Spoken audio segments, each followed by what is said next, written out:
like these, I think you really have to stay sane. So, once these travel restrictions get lifted, where's the first place you're going?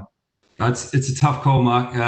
My family would kill me if I didn't say Australia. We go there every year. I'm married to an Australian. I have four young kids, all born in the US, and all our families back there. So Australia's got to be near the top of the list. My wife and I have been eager to get to Tahiti since we started flying there a couple of years ago, and we restarted that route just recently. But if I'm honest, in the last 48 hours, that might have all shifted because I'll admit that over the last couple of nights, I've binged a little bit on Indian matchmaking on Netflix. And so I'm now keen to get to Mumbai. Never been there. It looks like awesome. Always wanted to get to India. So that suddenly shot straight to the top of the list. There you go. And I joked that I finished Netflix a while ago, but I have not watched that yet. So maybe that needs to be added to the list. Yeah, it's kind of a Um, cringe binge. It's worth a watch. So good stuff. cool. And so, what is your prediction on when you'll get to Australia again? That's a good question. I think it's going to be largely governed by border restrictions. I think, if we look around the world and we think about what's going on in terms of the travel industry as a whole, there are some of the challenges obviously sort of spun up by this pandemic are the changes, the dynamic landscape that we're operating in terms of access to markets. And so there are many international countries that since effectively February, March have had their borders closed to some degree. If you were to fly to Australia, there's a 2-week quarantine that's required there that the government enforces and mandates. And so, working through those different policies is going to be key. We're excited for when those border restrictions lift. United flies a significant volume of our schedule internationally. Of all the US carriers, we have the largest international network by some distance. And so, given that, the impact certainly we feel when it comes to international border closures, and we need to remain fluid as that continues to be a bit of a moving target. But we are certainly excited about what we'll see in terms of the timing around when they open back up. As to when, look, I think that's going to be largely tied to the availability and access and distribution of a vaccine or a cure or a treatment. And so I think it's reasonable to expect that while we are all excited for demand to come back, we see a lot of domestic activity right now. And it's most likely that until we have that vaccine, cure, or treatment in place, that a lot of those international borders will be slower to open back up again. And that we'll have some considerations for travel around the US. And I know we're going to get into it, and so I won't sort of belabor the point now, but I think there is a lot that's emerging around the safety related to travel, and it's more about how you behave at the destination. That is something you want to be thinking about as a traveler, but I'm sure we'll get into that as we go. Yeah, for sure. And just on that point with vaccines and when is it going to happen, and there's so many outstanding questions right now. And you look at markets, you look at what people are predicting. It requires a great deal of agility on I'm sure a marketer's part. And so everything I've read in the trade is United was really a first mover in taking a lot of these safety first stances and precautions. So tell us about like how you remain agile in the current climate and some of the changes your organization made sort of early on. Yeah, sure. I mean, look, I think it's a very accurate point. The industry has been smashed by this. I think, if you go back to April, May, the impact on the aviation industry globally was effectively to drive it down almost to zero demand for a period of time there. And certainly, we expect to see suppression of demand continue through this year and early into next year until we do see a vaccine hit the market.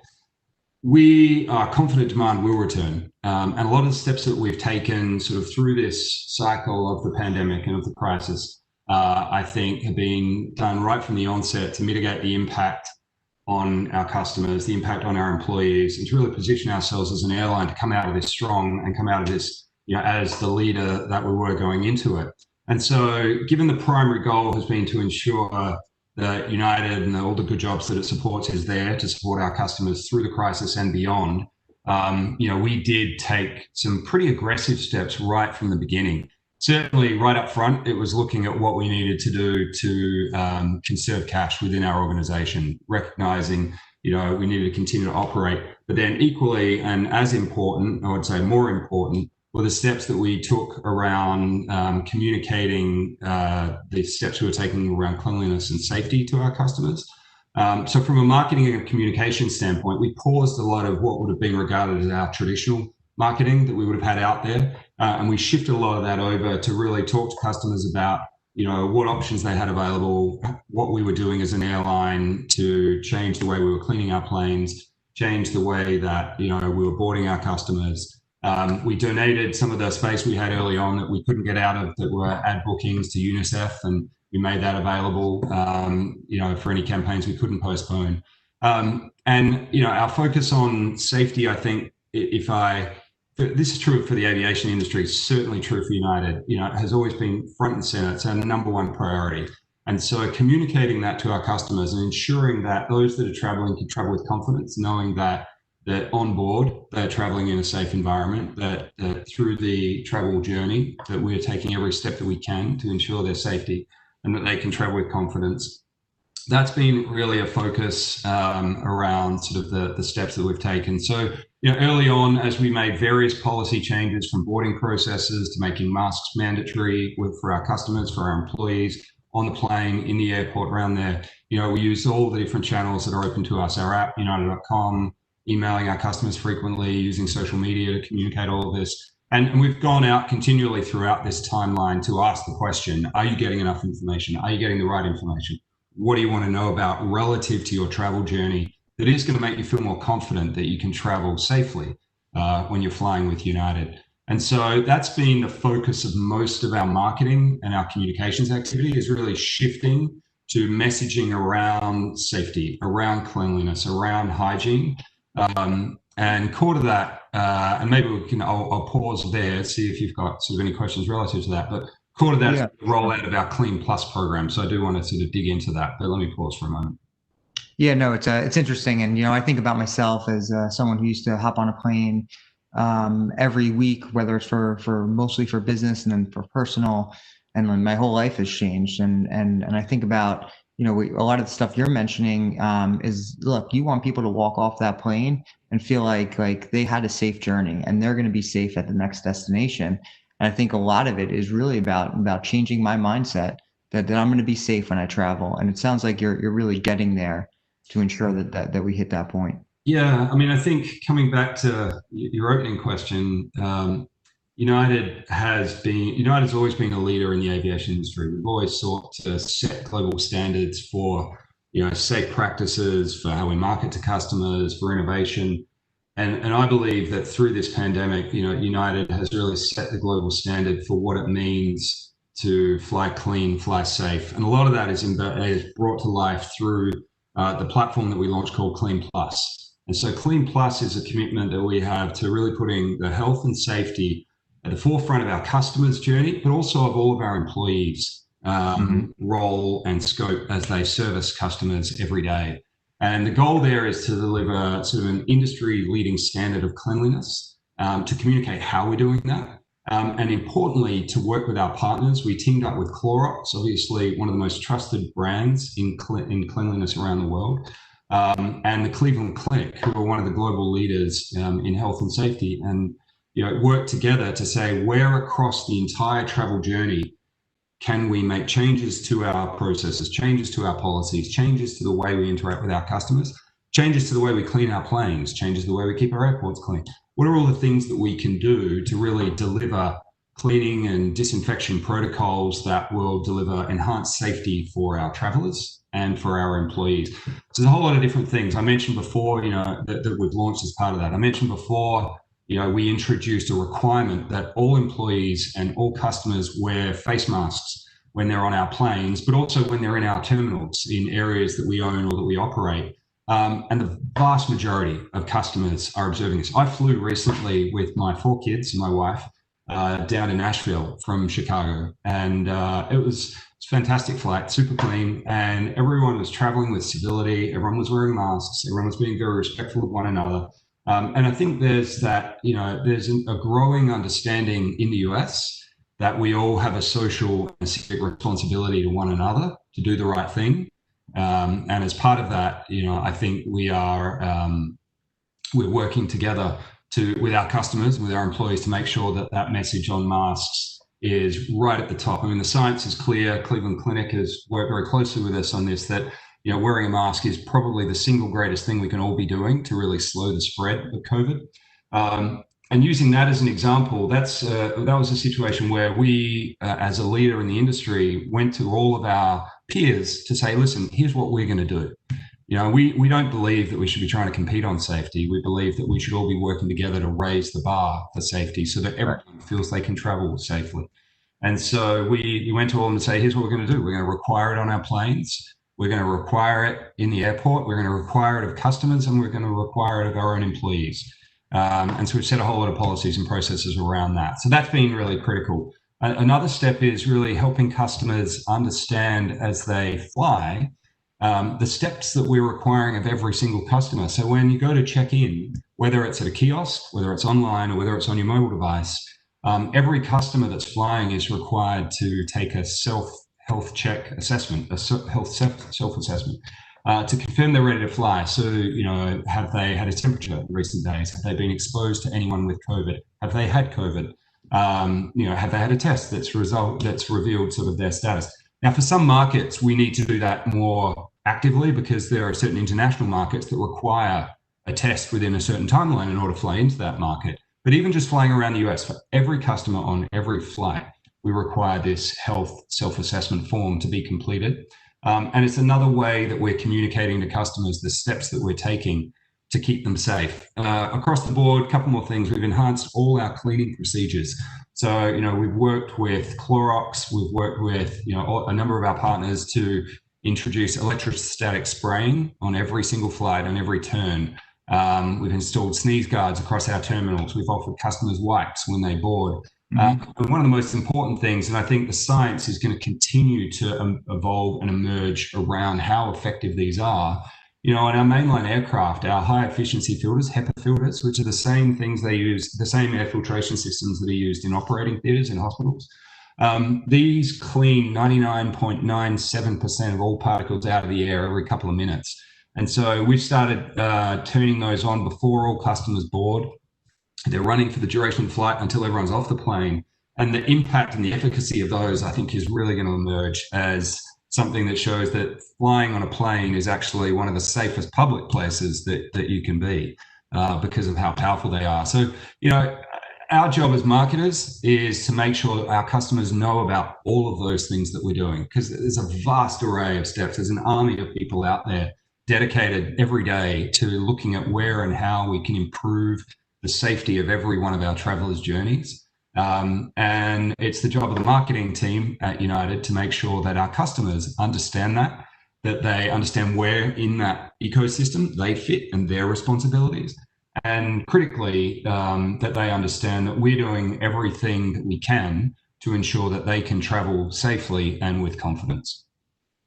For sure. And there's a lot there. And what I love is that, traditional world, you think about the customer first as a sole person, but now you think first about community and your employees. Yep. And those are the most important things, even more than individuals. And that's a fantastic thing. And it sounds like, whatever happens, the future state, we're going to be in a much better place for all the things you're thinking about today. So that sounds amazing. And I think look, I think you have to look for silver linings in these things. And one of the powerful transformative aspects of this pandemic is the way that it is bringing communities and society together.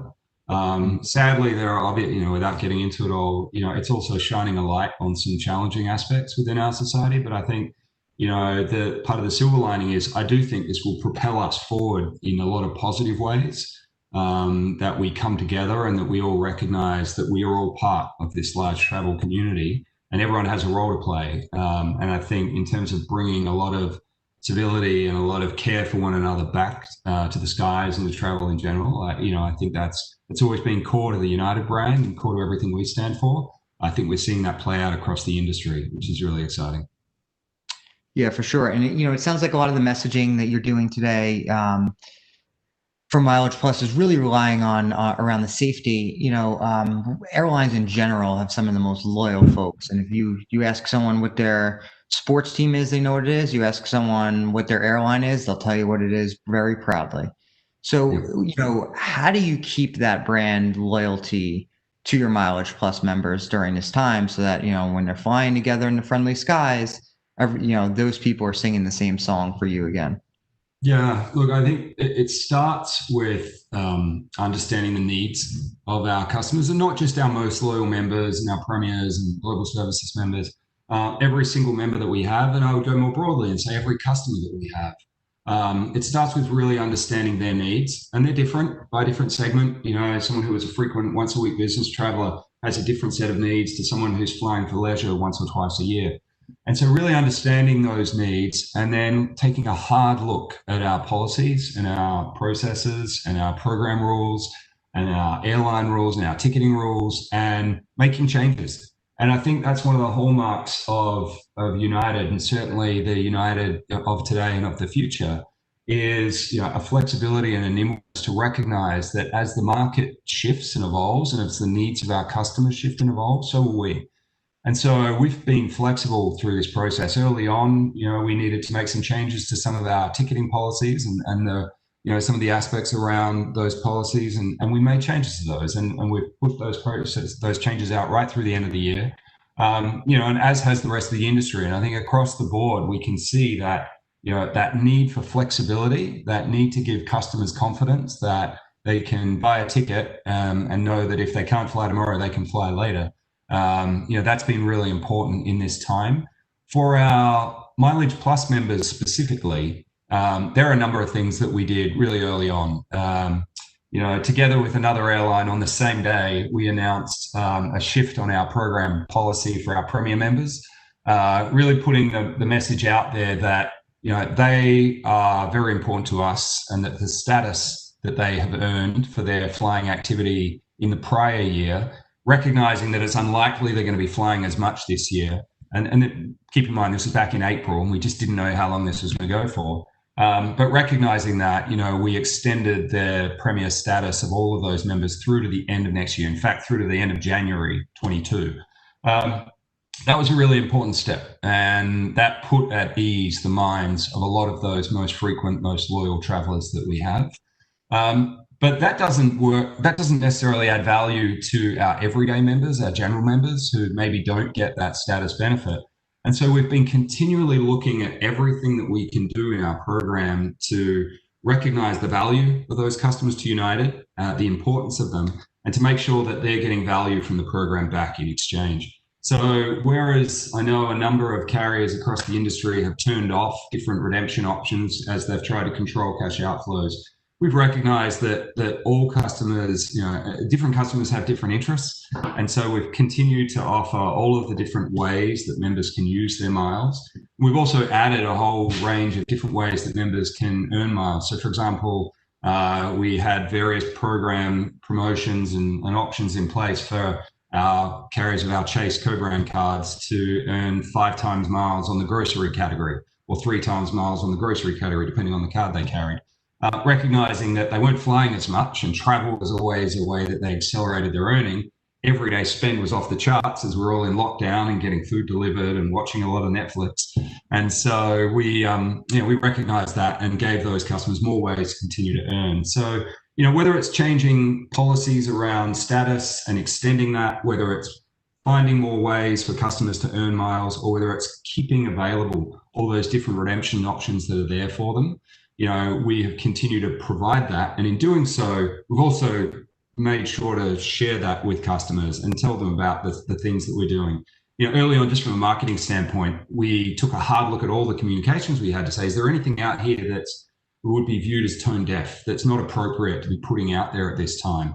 And so, we turned off all the marketing around get out there and do live sort of social activities and events. And instead, we plussed up all the communications around things like home delivery and meal delivery and various services. We brought things like a month's free meditation and yoga in home with a virtual service to all of our members. Just ways that we could tap into the fact that we're all at home together, we're all in it together. And so we wanted to let members know that we were thinking about them every day. For sure. And it's some smart thinking. And I think thinking about people's sort of mental wellness is it goes a long way in terms of it might not have anything to do with what you're doing today, but the long-term impact of how people think about moments like that, I think goes far. So we've hit on a lot of sort of the brand messaging and the ways United has really sort of taken a stance in market and how you're communicating that. We'd love to dive into some of the more execution items and the data and analytics and how you're playing in that world today. I think, during a pandemic, a lot of traditional thinking, everything you begin to think twice about. There's no textbooks to read about. And when you start thinking about like data points, what matters right now to ensure you're creating both short-term wins and then also setting yourself up for longer-term success? I think, and I tapped into this before. I think the platforms or the processes that you have in place to understand what matters to different customers now, and from that, what you can infer will matter to them tomorrow, and then going forward, and having the capability to react and adapt on the basis of those insights and those needs that you surface. So a good example of that is, early on in this pandemic, we effectively took over our website and our mobile application with COVID-related messaging. We turned off all the typical stuff that we'd have out there about destinations and fare sales and information promoting program partners and similar. And it became all about COVID. What are we doing to keep you safe? If you have to fly, what are we doing to keep you safe? If you've got a ticket that you need to change, how have we adapted our policies to be more flexible for you? And so, that was really the focus. So that's what customers were telling us. And we were able to infer that both through the activities we were seeing on our own channels. And we monitor that, on a daily, hourly, by the minute basis. And then equally, we have a whole series of platforms that we use to poll the sentiment of our customers. We had that in good times. We've really ramped that up in the current environment. And so we have sort of what we call like the COVID sentiment wave, and it runs out, every couple of weeks. And we're really using that to test what is top of mind right now amongst our customers. And what are we seeing from that insight that helps us think about the way we need to go to market, not just through our communications, not just through our marketing, but as a company. What does it tell us about the needs of our customers domestically, of our leisure customers, of our business customers, of our big corporate accounts? And we look at all of that across the board, and we use those insights to make changes. A good, really tactical example of something that we adapted through this process was just taking a look at in our FAQs around COVID. What were the topics that people were selecting? Like what questions did people want to know about? And using the insight around that, then just to reorder the way we present that, and then to change what we talk about in the messaging that we would be proactively sending out to customers. And, taking, rather than sort of taking what we thought was important to customers, really looking at what we could learn was in fact most important to customers based on their behavior, and using that to really adapt and adjust the way we were messaging and communicating with them. When I think about some of the big sort of emergent trends that have come out of these different sources of insight that we have, I think I mentioned before, safety is kind of always our number one priority as an airline. But safety has taken on a whole new meaning. Safety used to be about getting you from A to B safely. Now it's about also being safe throughout that journey. And for a lot of our customers, the journey that they think about when they're considering flying isn't just the flight. It's booking, it's the trip to the airport, it's at the airport, it's the flight, it's post-airport. And so we need to think about where and how we can have an impact on safety and cleanliness throughout the entire trip.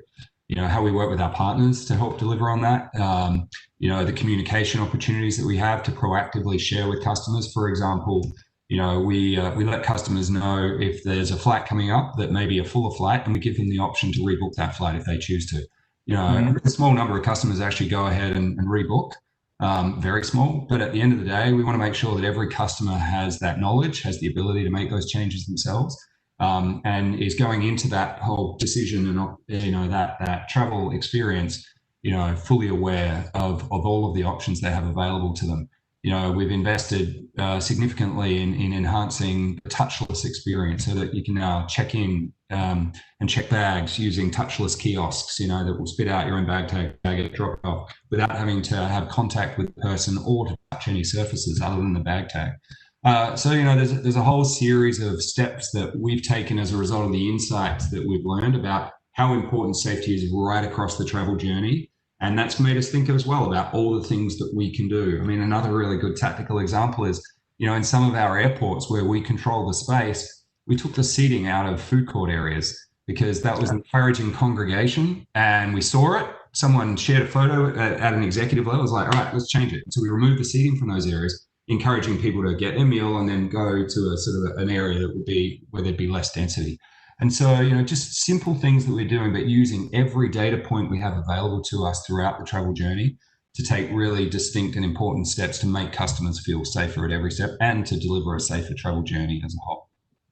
Cool. And it sounds like, it's to get sort of the ultimate sort of emotional understanding of what people are thinking. It really requires some, cross-departmental, cross-functional team efforts where you're working with a lot of customer support teams and a lot of the different teams across your org to really understand how people are thinking, and as we think about like loyalty programs and even further, and when we think about, travel companies in general, increasing a lot of their incentives and you mentioned just keeping status and things like that you're doing, this can lead to, a lot of things like higher value rewards.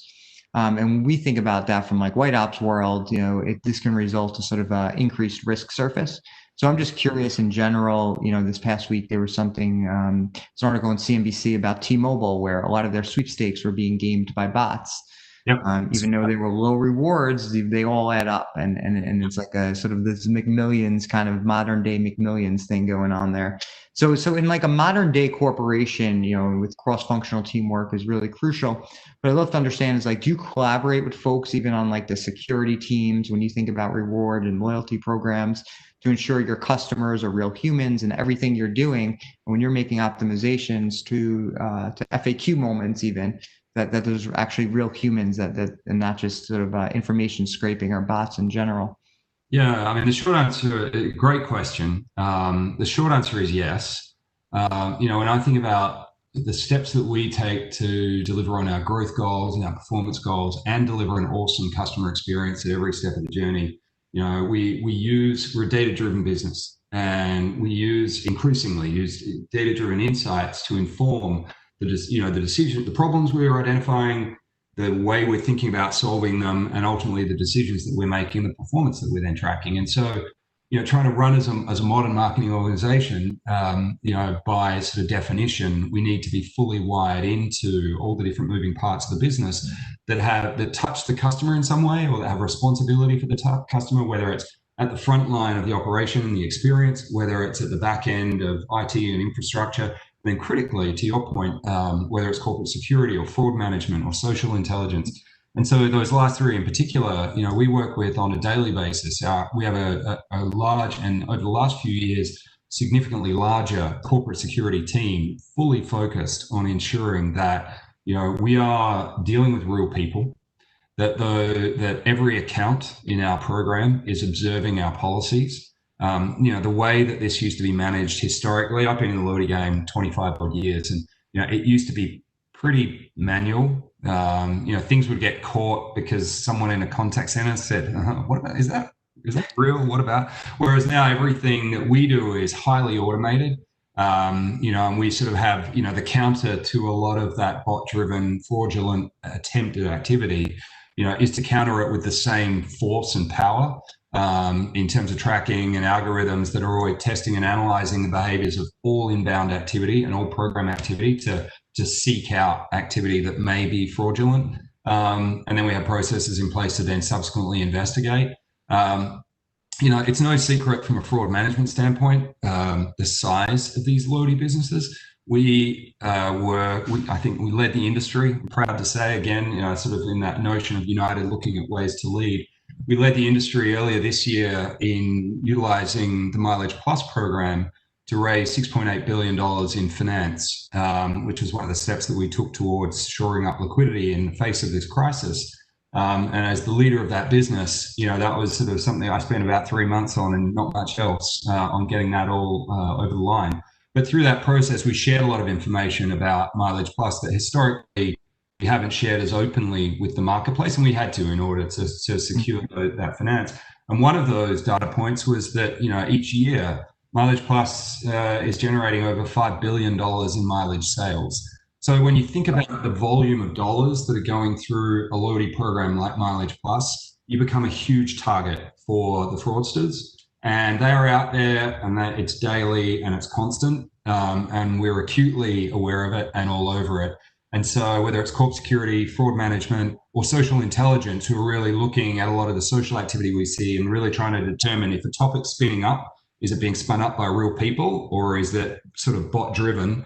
These are all the insights that we're looking to use every day as we look to make sure that the data we use to make decisions is in fact human-driven data, and therefore the decisions we make are going to have an impact on human behavior rather than something that's being driven by a computer. I love it. And it's a comprehensive way of thinking, and it's a modern organization really requires that. And it's fascinating to hear from your perspective how much value is actually in these programs, and how you have to take it so seriously, even from both a security level all the way down to a data and analytics level. So thank you for sharing that insight. So rounding out this discussion, before we head to Q&A, and I want to leave some room here, it seems like there's some really good questions happening. You mentioned a lot of it in terms of like the future for United. What is like one, and you mentioned some silver linings, like give me your number one takeaway for the future of travel that people maybe aren't thinking about, that this is just a real blessing for. And we've heard a lot about the safety, and that could obviously be it as well. Yeah, look, it's hard to go past that. I think we have sought to as I mentioned before, set the global standard for safety in aviation and cleanliness in aviation. And through our partnership with Clorox and Cleveland Clinic, and a lot of the steps we've taken there, fulfilling that mission, that's going to continue to drive a lot of what we do.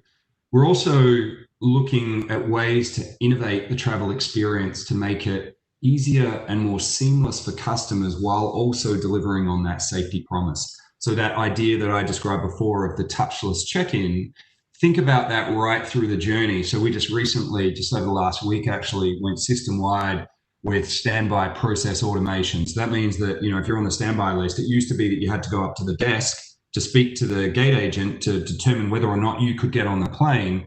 And I love your description of sort of a risk surface. The idea, yeah, exactly, please. The idea of eliminating these risk surfaces, these risk vectors that could occur across the journey. If you can take away the need to go and talk to that agent, then that's important for us as well. And so this new process that we just announced with standby process automation, where literally all of that information will be delivered to you in an automated manner through your mobile device. No need to go to the gate. Sort of another step along that journey of continually innovating throughout the travel journey and finding ways to not just deliver cleanliness and safety, but make it easier for the customer. And I think that notion of easier is going to continue to persist. We know with confidence that the demand for travel hasn't gone away.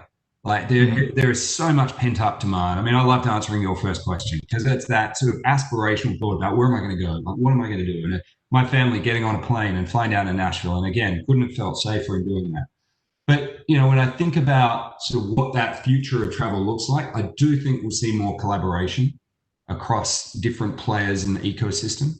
I do think we'll see more of a focus on ways that we can use technology to both deliver personalized messaging communication, sort of standard marketing, statement, but really to take that all the way through to every aspect of the experience and ensure that the operation is delivering a personalized experience for you that minimizes and mitigates any risk potential, because COVID-19 eventually will get past, but in our lifetime, we'll see another instance like this. And I'm confident that what we're going to see coming out of this is a lot of preparedness and readiness so that the next time around, we will all feel a lot more ready for this, and we won't see it hit as hard as it has this time around.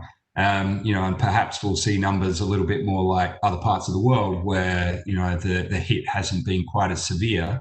And that's been helpful for the economy, helpful for this industry, and helpful for consumers at large. So, I'm excited for travel in the future. I'm excited for all the innovation that's going to come through this cycle. I hate that it takes something like this to drive a lot of it. It's brutal, and it's obviously costing lives and jobs, and it's really tough. But at the same time, we all have a responsibility as marketers and as leaders to find ways that we can, again, look for the silver lining, look for the opportunity, and make it better for our brands, for our businesses, and ultimately for our customers. Yeah, for sure. And I think it's great. And the reason why I asked the question is I have a newborn at home, so all I think about is where's my next trip going to be? Because I really could use a flight somewhere. So I have 4 kids. I'm right there with you. So yeah, maybe I'll meet you somewhere. How about that? sounds good. So we have some really good questions. I'd love to be able to ask you a couple. Sort of diving into more of a tactical one here. Like in terms of like marketing strategy for 2021, so much up in the air. And I would even take this question a little bit further. Like, how far out do you think right now? Like, how Yeah, far out are you planning? that's a great question. I mean, it's tough because there's so much ambiguity and uncertainty. We are certainly thinking and planning. I had a planning session yesterday with my team around 21. And what do we see in front of us? Where are we going to be? What does 21 look like? Again, until we have vaccine that's widely distributed and deployed, or a cure or a treatment, I think we're going to be in this period where travel remains suppressed. International borders are a challenge. We're seeing a lot of domestic travel, and that's somewhat, we're seeing a lot more of that pick up than international. And so we certainly think about what we're doing from a domestic standpoint. We just recently launched adding 28 daily nonstop flights to Florida beginning this winter from markets like Boston, from Cleveland, from Milwaukee. And so it's, historically we haven't flown that. Everything we did was through one of our major hubs, and we're now doing this point to point flying into Florida, recognizing that for our customers who might have previously gone to Europe or similar, they're going to want to travel around the US. They may want to go to a warmer climate. And so we're going to provide the opportunity for that. So, I think we can look as far out as 21. Beyond that, I don't think we're going to see travel return to 2019 levels, for at least a couple of years, until I think it's going to take us to get through 22 to get to 23 before we get back to it. And so that means that we're going to be operating in this world of not ambiguity, but of flexibility and being really nimble. And if I could, encourage, if everyone takes away one thing today, it's be nimble, be willing to shift and change how you do things. The plan that you had obviously doesn't stand, but you've also got to be able to look at things and make changes really quickly. And I think that's going to be the hallmark of brands that do well in this time. Yeah, it's interesting. And if you just take obviously, if you just take like the business travel world and, conferences like CES, as they're canceled, like how many people were supposed to fly to Vegas, and until even like the business world opens up for travel again, I think that the trickle down oftentimes people say, okay, Mark is flying on business. Hey, Mark, how was it? Oh, okay, now I feel comfortable doing it again. So maybe like that forces the card and then it Yeah. trickles down from there. I do. You raise a great point. I think there's a really interesting opportunity across the travel industry for testimonials. For those that have flown, I get a lot of feedback directly from customers saying, "Hey, look, I flew for the first time yesterday. It was awesome. I Hmm. felt great. I felt safe. Everyone was wearing masks. Plane was super clean. I could, all the practices that were there, like it felt good." And so I think it becomes, to a large extent, more about the destinations and how you're behaving out in public, more so than kind of the travel journey itself. Because I do think that we'll see more of that. So I think that testimonial opportunity is a real one. Yeah, the networking effect certainly goes a long way for a lot of people's mindsets. And there's another good question. There's a lot of good questions here. There's one about like co-marketing overall, and you mentioned with Clorox, and you have the partnership there. Like there's a lot of marketers on the call here that and you think about like how, one bad story goes a long way. So coalitions and things like that, it's just so important to get everyone on board together. So like what does the co-branding opportunity mean? And how do the folks that are other marketers that want to sort of take your lead on that, how do they follow that path?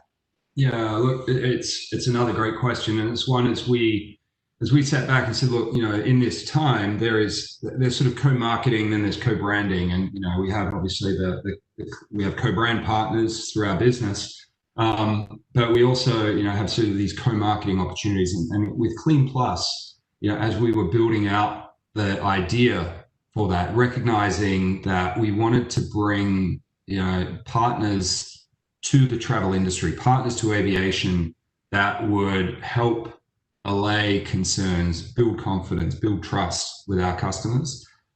Really thinking hard about the types of brands that were important for us to work with was critical. And so if you think about the United brand and the leadership role that we play, and always out there looking to do the right thing and lead from the front, we wanted to work with brands that had those same values. And so approaching Cleveland Clinic and approaching Clorox, it was a pretty short conversation for us both, because it was just this sort of immediate synergy that we saw in coming together. There is absolutely opportunity through this time to work together, with brands across, the same industry, clearly coalitions within travel, and some of our biggest travel partners, we're in discussion with to say, how can we help build confidence amongst US travelers nationwide, and travelers around the world, but very focused obviously in the domestic market. But equally, where are the adjacencies to our industry that brands can come together? And I think of Clorox and Cleveland Clinic very much through that lens. The adjacency here is safety and cleanliness and hygiene and the processes and policies that we have, and ensuring that we're not just making them as an airline focused on safety, but all of those decisions, every single one, is informed by science and is informed by experts in their field.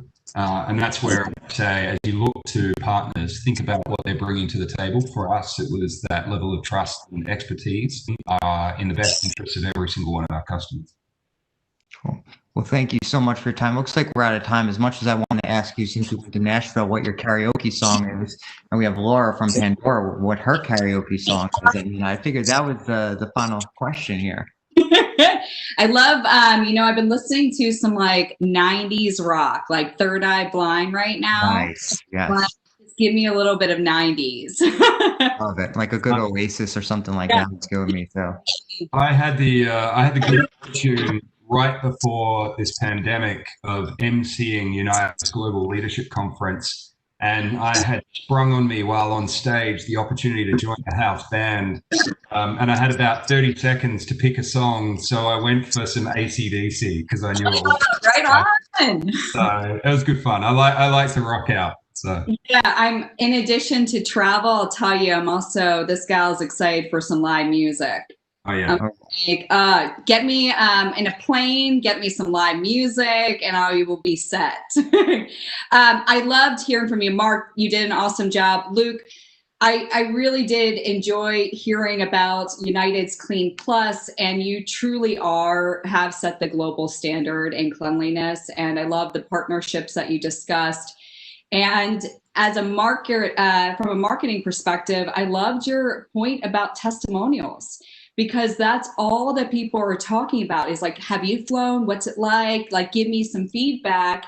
And I think right now, from a marketing perspective, I think this is a huge opportunity to really showcase a brand and also showcase how comfortable people are getting on a flight with United.